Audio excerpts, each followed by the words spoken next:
Welcome to Surviving and Thriving, where we share with you the things that we have learned as we transitioned our family from struggling to survive disease to thriving, right smack dab in the midst of it, in the hopes that something that we share with you will help you, enlighten you, and encourage you as you transition your family from struggling to survive disease to thriving, right smack dab in the midst of it. I want to talk to you today about being ashamed. Sometimes when you're going through health issues, you can go through something in your body and people can look at you and they can't tell that there's anything going on with you. But there are other things out there that you can go through where people can look at you and it is definitely obvious that you are dealing with a health crisis. And I want to talk to you about that because sometimes when it shows on your body physically that you're going through a health issue, it can bring shame.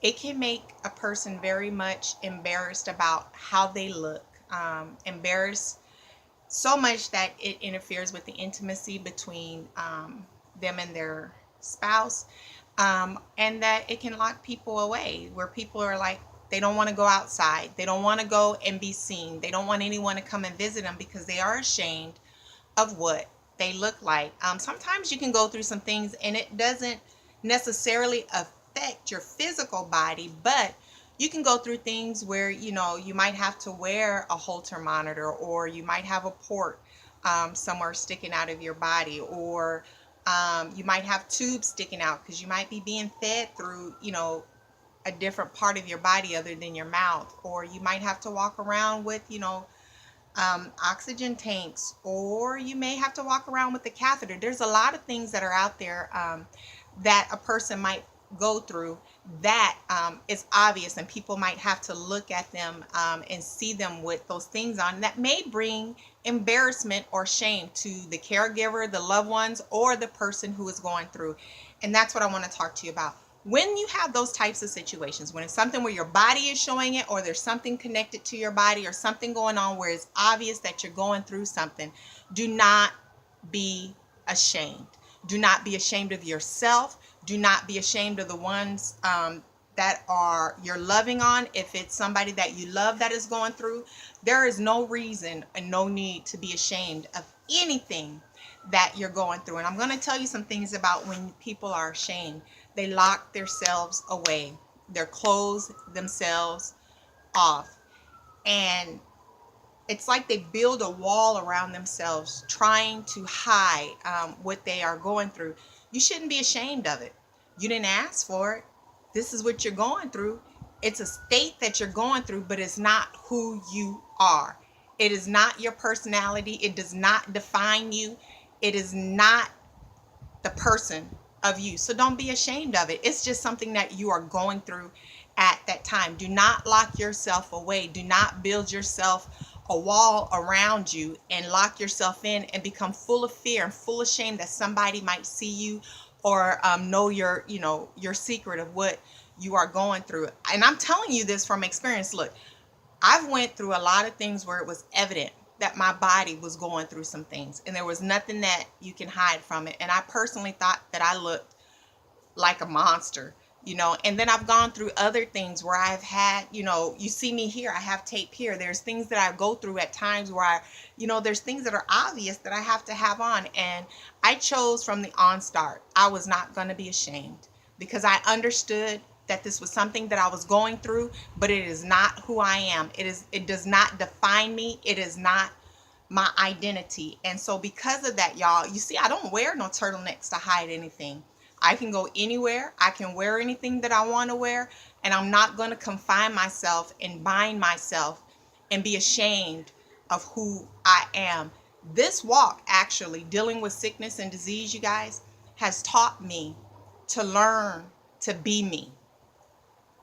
Before all of this, I might have been caring a lot about what other people thought, unsure of who I am and trying to figure it out.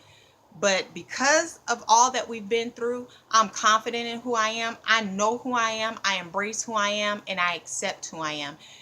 And I would suggest that you do the same thing. But don't be ashamed. And, I told you that I went through some things where I mean, I thought I looked like a monster. And I'm going to tell you, there was times I would get dressed, I would never even really look at myself because I did not like what I was going through and what it did to my body. But I can tell you that at the height of some of the things that I went through, and when I looked the worst, I mean, and my skin was just, it was bleeding all over all the time. I was very much swollen. I was well over 300 pounds.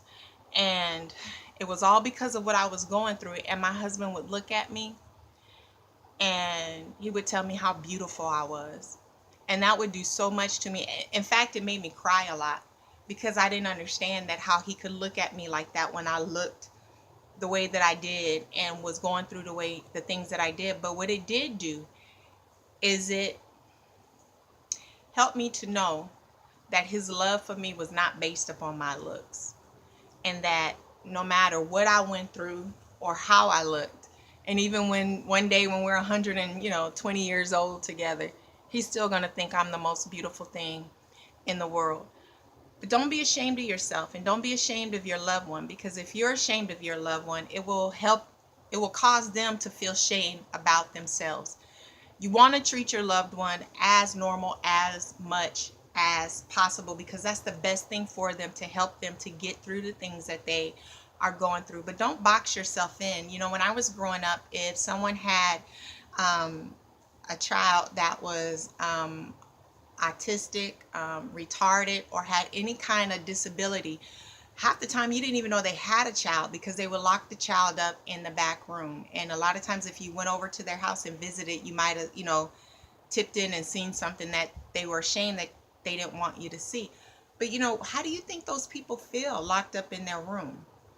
I worked with a lot of retarded, physically and mentally handicapped, they called retarded adults. And one thing I found out is, just because people can't speak to you in a manner that you think they should speak, or because their response is a little bit different, doesn't mean that they don't have feelings, doesn't mean that they don't see, and doesn't mean that they don't understand.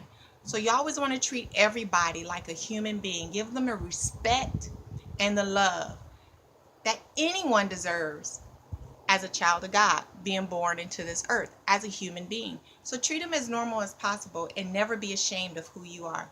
Until next time, we'll see you next week. And remember, in all things, do you. Bye.